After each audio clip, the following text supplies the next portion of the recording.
आंधी चलनी शुरू हो गई है, मेरे ख्याल से अब हमें नीचे चलना चाहिए। देखिए ना कैसे बार बार चादर उड़ रही है, चटाई भी इधर से उधर हो रही है।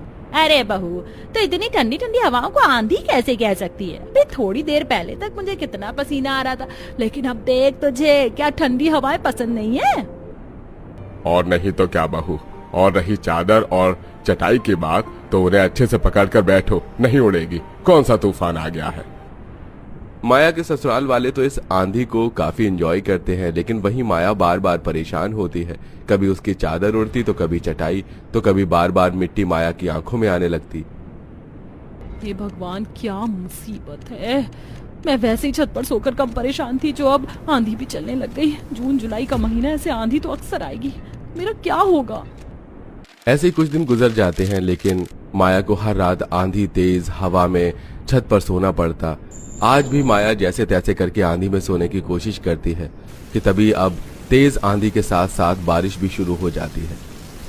अरे आप लोग क्यों बारिश में भीग रहे हैं? नीचे नहीं चलना है क्या? मौसम की पहली बारिश है, ये जरा भी भीगेंगे ना तो हम सब बीमार पड़ जाएंगे। जल्दी से बिस्तर उठाइए और नीचे चलिए। भाभी, आप कैसी हैं? इतने सुहाने और अच्छे मौसम को छोड़कर आपको नीचे जाने का मन कैसे कर रहा है? माँ, मैं तो कह रही हूँ कि आज हम बारिश में भीगते भीगते सोते, शरीर की सारी गर्मी भी उड़नछू हो जाएगी। माँ, आंचल बिल्कुल ठीक कह रही है। कितने समय के बाद तो हम बारिश में भीग रहे हैं। इतनी ठंडी बारिश को छोड़कर नीचे जाने का तो मन भी नहीं करता। लगता है इन लोगों का मानसिक संतुलन हिला हुआ है।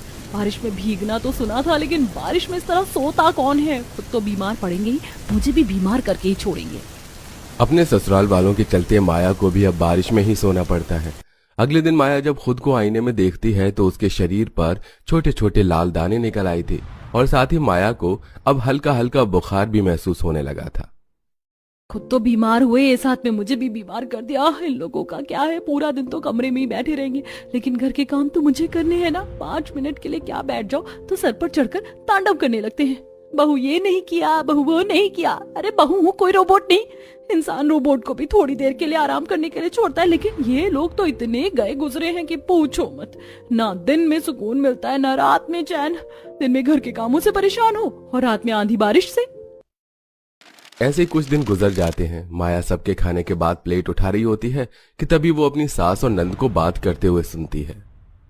आज का मौसम तो और भी दिनों से ज्यादा अच्छा हो रहा है। चलिए ना, आज भी हम छत पर ही चलकर सोते हैं। बेटा, हम तो रोज ही छत पर सोते हैं, और अब तो मुझे छत के बिना कहीं नींद ही नहीं आती है।